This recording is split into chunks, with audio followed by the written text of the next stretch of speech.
Dia do livro. Você precisa de dicas de atividade, também de um planejamento ali bem bonito que esteja alinhado à BNCC com esse tema? Então, gente, no vídeo de hoje eu vou passar alguns modelos prontinhos de plano de aula para você sobre o dia do livro. E vai ser tanto para a educação infantil quanto para o ensino fundamental. Eu sou a Lilian Lopes e seja super bem-vinda ao canal. Gente, vamos começar primeiro conversando um pouquinho sobre o dia do livro. Bora lá! Nós sabemos, né, gente, que é super importante fazer o planejamento para nossa aula dar certo, para a gente saber o caminho que nós vamos trilhar ali durante o dia, durante a semana. E quando a gente faz um planejamento do dia do livro, é muito importante. Por quê? Porque a gente vai facilitar para a criança o acesso ao livro. E ao mesmo tempo a gente permite com que esse livro percorra ali, circule no ambiente escolar. E isso significa a democratização do livro e também a democratização da leitura. Democratização é levar isso a todos, né? E aí a gente precisa programar para que todo esse planejamento nosso seja um multiplicador. Multiplicador do que, Lília? De acesso à leitura, promoção à leitura, leitura como fonte de prazer, né? Além de fonte de conhecimento, além da conquista da cidadania. E em abril nós temos 3 dias que são comemorados o Dia do Livro. Primeiro é o Dia Internacional do Livro Infantil, que é comemorado anualmente dia 2 de abril. Essa data ela é destinada para que seja incentivado a conscientização, né, da importância de ler para formar novos leitores. E aí nós temos depois o Dia Nacional do Livro Infantil, que é comemorado anualmente em 18 de abril. Essa data, gente, também ela é conhecida como o Dia de Monteiro Lobato, considerado um dos grandes e mais importantes escritores da literatura brasileira. É isso que nós vamos, inclusive, falar no planejamento de hoje, o Dia Nacional do Livro. E aí também nós temos o Dia Mundial do Livro, ou simplesmente Dia do Livro, que ele é comemorado durante aí todos os anos, todo dia 23 de abril. Então, além de homenagear várias obras literárias, né, além dos seus autores, claro, o Dia do Livro também busca conscientizar as pessoas, como eu falei ali anteriormente, sobre os prazeres da leitura. E a grande maioria das escolas, ele trabalha isso, né? Os professores trabalham esse Dia do Livro, essa data, tanto na sala de aula ou na escola como um todo. E foi por isso que eu selecionei várias dicas e modelos de plano de aula do Dia do Livro. Bora lá! Então vamos lá, gente. Eu já estou aqui na tela do meu computador. Então, como que vai ser o procedimento do vídeo a partir de agora? Primeiro, eu vou mostrar para vocês várias atividades que vocês podem utilizar desde a educação infantil até o ensino fundamental. Então, primeiro eu vou dar as dicas, vou dar as atividades certinho. E aí, lá no final, eu vou fazer o planejamento, eu vou mostrar o planejamento para vocês, como ele vai ficar depois de pronto. Inclusive com os códigos alfanuméricos, né, todinhos da BNCC. E eu vou passar os códigos tanto para a educação infantil quanto para o ensino fundamental, como eu falei no início do vídeo. Então, é um vídeo completo, vai ficar bem legal. E aí, o plano de aula, gente, nós vamos falar sobre literatura infantil. Nós vamos começar a introduzir a literatura aqui desde a educação infantil para as crianças. Então, quando a gente trabalha isso aqui, a gente está criando o quê? Uma identidade, uma autonomia nas crianças. Nós vamos também trabalhar o movimento com atividades que eu vou passar para vocês. A gente trabalha a linguagem oral e a linguagem escrita. Nós trabalhamos a sociedade, né, por causa da literatura. E a gente vai trabalhar matemática e as artes visuais. E aí eu vou falar dos objetivos específicos. Olha só, gente, esses objetivos não precisa colocar no plano de aula. Eu só mostro para vocês porque quando a gente vai dar uma atividade para as crianças, faz um planejamento, a gente tem que saber de onde nós partimos, né? Claro, fazendo o planejamento, mas onde nós queremos chegar também, tá? Então são todos esses objetivos. Olha, o primeiro que eu acho super importante é criar o hábito de escutar histórias. As crianças não sabem mais ouvir ultimamente. Então é importante a gente começar a criar esse hábito deles ficarem em silêncio, prestar atenção e refletirem sobre o que eles estão escutando, né? Porque eles falam e não para pensar, né?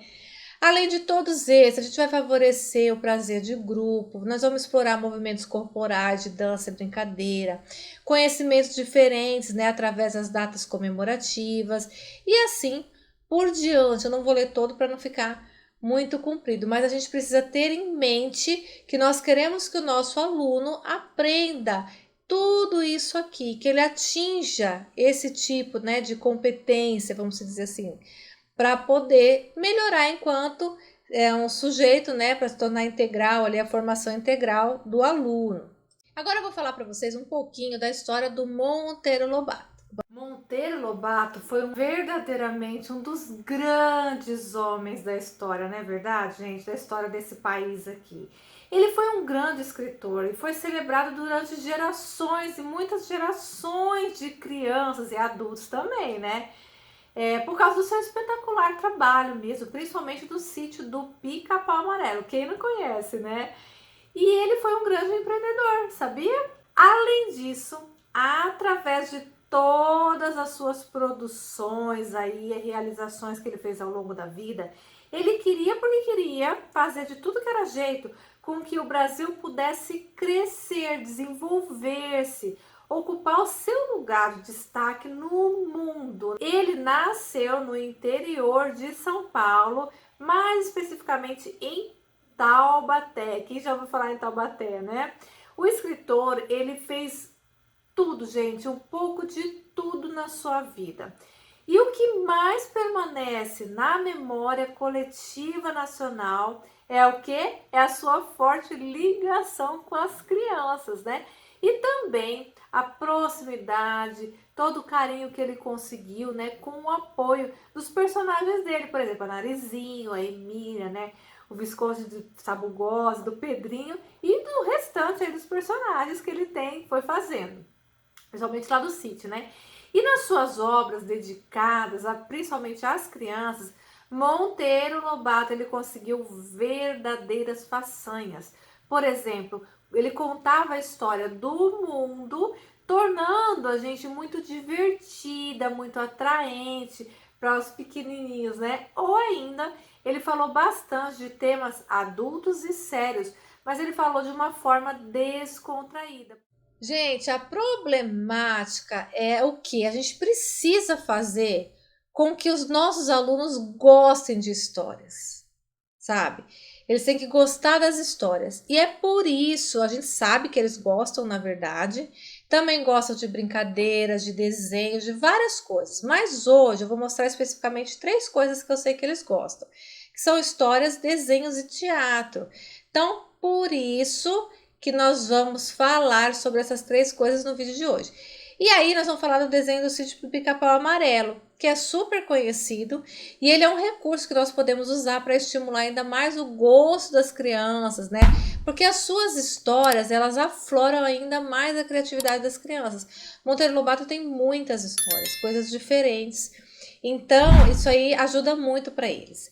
Na primeira etapa do nosso planejamento de hoje, o que nós vamos fazer? Nós vamos contar a história do Monteiro Lobato. Por isso que eu comentei um pouquinho antes ali, mas é importante que você saiba a história como um todo, pesquise sobre Monteiro Lobato. Gente, todo ano nós vamos precisar trabalhar Monteiro Lobato. Não é o Monteiro Lobato em si, é o livro. Então a gente tem que ver o porquê que uma pessoa achou tão importante, né, o livro como fonte de instrumento de prazer, de levar informações, tudo isso, tá? Este homem foi um grande colaborador, então por isso que a gente precisa saber a história do Monteiro Lobato. Então primeiro, ou você projeta ali na lousa, ou você escreve qual é o objetivo do nossa data de hoje, do nosso dia de hoje. É claro que vai depender da turma que você estiver dando aula. né? Você pode escrever para os maiores, que eles vão conseguir ler. Para os menores, de repente, você pode contar uma história em slides, alguma coisa do tipo, né? Pergunta para eles se eles conhecem ou já ouviram falar sobre Monteiro Lobato. E o que este homem fez de tão importante para o Brasil. Conte que você vai falar sobre ele, né, no dia de hoje. E por quê? Porque a gente vai celebrar o Dia Nacional do Livro Infantil. Questione para as crianças, né? Questione as crianças, né? Por que essa data é tão importante de ser comemorada na escola? E se elas sabem o que o Monteiro Lobato ali tem a ver com o povo brasileiro. Então, nessa aula, os alunos eles vão discutirão sobre a importância do Monteiro Lobato por meio da sua obra. O que ele fez através das suas obras que ajudaram tanto ali a nossa literatura, o nosso país. Então, é importante que você contextualize isso. Mas, claro, que seja lá da época do autor, né? A gente tem que falar o porquê que foi tão importante. Hoje o livro acaba sendo meio banal, não deveria ser, por isso que a gente tem que trabalhar isso. Mas na época era a maior fonte de informações que tinha era um livro, né? Por que a gente tem que falar isso? Para que eles percebam que como sua contribuição cultural se iniciou no passado e permanece até os dias de hoje. Depois que você fez isso, você vai apresentar os principais personagens do Monteiro Lobato e as características de cada personagem.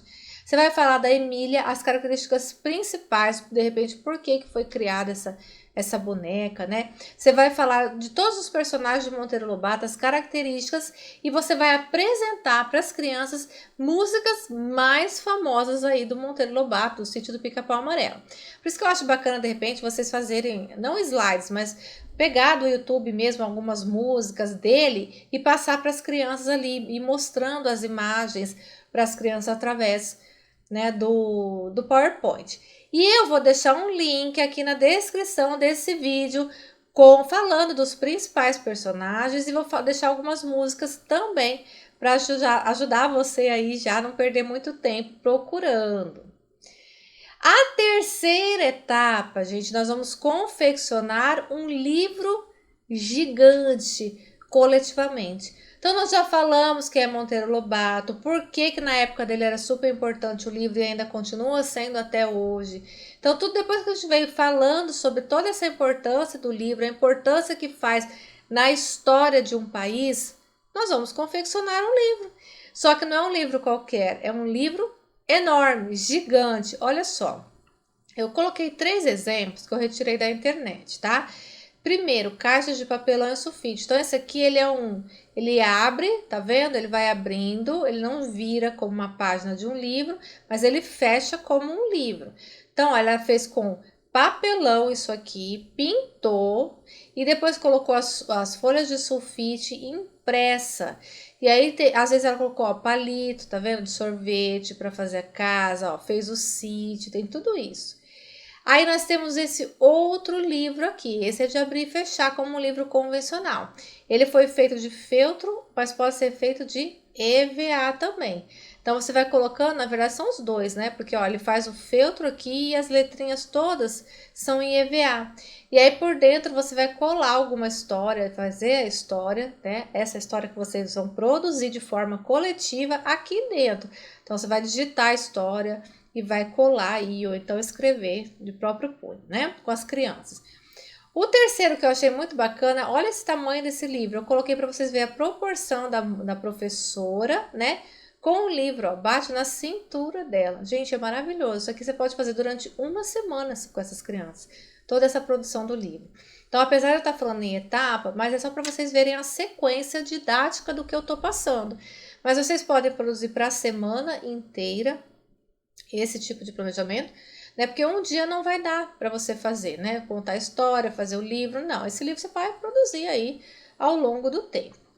E aí, depois que você produzir o livro, você e as professoras que trabalham aí, vocês vão se caracterizar dos personagens do Monteiro Lobato, gente.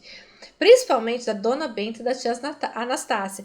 E depois, isso tem que ser depois que vocês terminaram o livro. É como se fosse, né, o finalmente ali mesmo do seu projeto. Então, vai pegar a história que você e a turma confeccionaram todinha, eles vão criar a história dele, você, claro, como mediador ali do processo, né?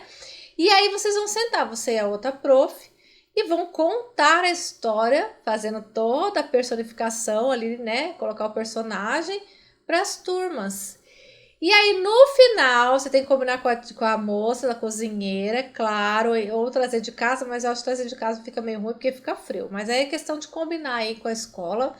Vocês vão dar bolinhos de chuva da tia Anastácia, sabe? Então a tia Anastácia vai sair distribuindo os bolinhos de chuva que ela fez ali no sítio, né?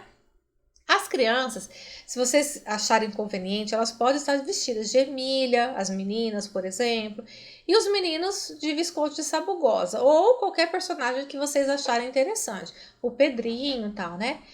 E aí você pode também, para fazer tudo isso, preparar esse ambiente parecido com um sítio. Então, onde você for apresentar a história do livro gigante e aonde você for distribuir esses bolinhos, faça essa caracterização, faça como se fosse um sítio. De repente você pega uma sala de aula e enfeita, né? E aí vai trazer essas crianças e eles vão ser recebidos com a música, tema desta obra, né? Então é muito legal, gente. Então são etapas que você pode ir fazendo e concluindo aí. E aí eu tenho outras dicas que você pode fazer ao longo da semana, porque de repente você acha só o livro fica chato, né? Ou só passar os slides, não sei, ou fazer só, né, o teatro, é com vocês. Vocês podem passar filmes do Monteiro Lobato, ó, cartazes com eles, podem fazer dobraduras dos personagens com as crianças. Você pode confeccionar os bonecos com as crianças. Você pode fazer a culinária. O bolinho de chuva, ele é assim, você pode pedir para as crianças te ajudar, mas claro, a fritura, as crianças precisam estar longe, né, da fritura, obviamente, ou outro tipo de culinária que é presente no sítio do Pica-Pau Amarelo. Você pode produzir um quebra-cabeça. Por exemplo, você põe os personagens ali do sítio do Pica-Pau Amarelo e você cola, né, num papel cartão que é mais durinho, e aí você pode fazer um quebra-cabeças, cortar certinho e eles montarem ali os personagens. E trabalhar as músicas com eles, as diversas músicas, né? E quais são os conteúdos que são integrados em tudo isso que eu falei? Matemática, né? A sequência numérica e a quantificação. Aonde eu trabalho isso, Lília? Quando você faz o livro, você tem que colocar o número de páginas, né? Então, você trabalhar já a sequência numérica e a quantificação. Coloca o número de páginas e conta com eles. Quantas páginas deu o seu livro gigante, né? Você também trabalha a linguagem oral escrita, gente. A leitura do alfabeto e o próprio nome. Então, por exemplo, quando você trabalha o nome de um personagem, você pode trabalhar o nome da criança juntamente com esse personagem, né? Além da linguagem oral, então eles vão melhorar essa linguagem quando vão contar a história ou contar o que sabe sobre tudo aquilo, né? Natureza e sociedade, alimentos e animais. Então, quando você faz a culinária, quando você mostra a natureza, que é o sítio, quando você mostra a sociedade, né, que todo aquele grupo ali do sítio está reunido, zona rural, zona urbana, os animais do sítio, tem várias coisas que são integradas. Agora eu vou mostrar para vocês como vai ficar o nosso planejamento certinho na hora que ficar pronto. Olha lá, esse aqui é um planejamento típico da educação infantil. Então, gente, eu vou explicar para vocês o que nós trabalhamos, tá? De primeiros direitos de aprendizagem, claro, conviver, brincar, explorar, participar, expressar e conhecer-se. Da educação infantil e ensino fundamental. Eu coloquei já o ensino fundamental, mas esse planejamento basicamente é só para a educação infantil. Aí depois eu passo do fundamental. Atividade, confecção do livro gigante e teatro, que foram as duas atividades que eu passei hoje. Se vocês forem incluir aquelas outras, aí vocês modificam aqui. Os campos de experiência que a gente trabalha é escuta, fala, pensamento e imaginação. Olha, ele escuta a história, ele conta a história, ele imagina, ele reflete sobre toda a história, né? Como eu vou produzir o meu livro, eu tenho que refletir. Como eu produzo o meu livro, né? Para que ele fique na sequência correta, seja uma história com começo, meio e fim, né? Nós vamos trabalhar também o corpo, gestos e movimentos. Quando a gente dança as músicas, quando a gente faz o teatro, a gente trabalha tudo isso. Traços, sons, cores e formas. Quando você faz o livro, você já está trabalhando tudo isso. Coordenação motora fina, grossa, né? Você vai trabalhar com a tesoura, com eles. Diversas cores você pode colocar também. E as formas ali do livro, tudo isso, tá? Aqui, gente, são os objetivos de aprendizagem e desenvolvimento. Então, ó, todos esses nós trabalhamos de acordo com que, ó, esse aqui, ó, EI CG02, né? Então, você vai colocar, ó, demonstrar controle e adequação do uso do seu corpo em brincadeiras. O que que é isso? É o corpo, gesto e movimento, ó, CG, tá? Mesma coisa aqui, CG. Agora, aqui, ó, traços, sons, tal, é TS, tá? E esse aqui, ó, escuta, fala, pensamento e imaginação. Os recursos que nós utilizamos foram todos esses, tá? Você pode usar esses ou não. E a avaliação, por quê? Mesmo na educação infantil, nós temos que fazer avaliação, né? Para fazer o nosso relatório, tá? Então, você pode colocar isso aqui, dá uma pausa se você for da educação infantil e já copie esse aqui, tá? Para o ensino fundamental, são todas essas habilidades, né, que nós vamos colocar. Principalmente, ó, vai ser mais trabalhado em história. Então, eu coloquei aqui, ó, história, primeiro ano, segundo ano, terceiro ano e terceiro ano, ó, quarto ano e quinto ano. Então, é só você pegar, ó, cada habilidade dessa, essa é do primeiro, segundo, terceiro ano são 2 habilidades, quarto ano também são 2 e quinto ano uma habilidade. Então, você vai planejar e vai colocar essas habilidades ali certinho para constar. Gente, se vocês gostaram, aqui no canal tem vários vídeos, eu vou deixar o link aqui, se você quiser clica neles. Um grande beijo, tchau, tchau!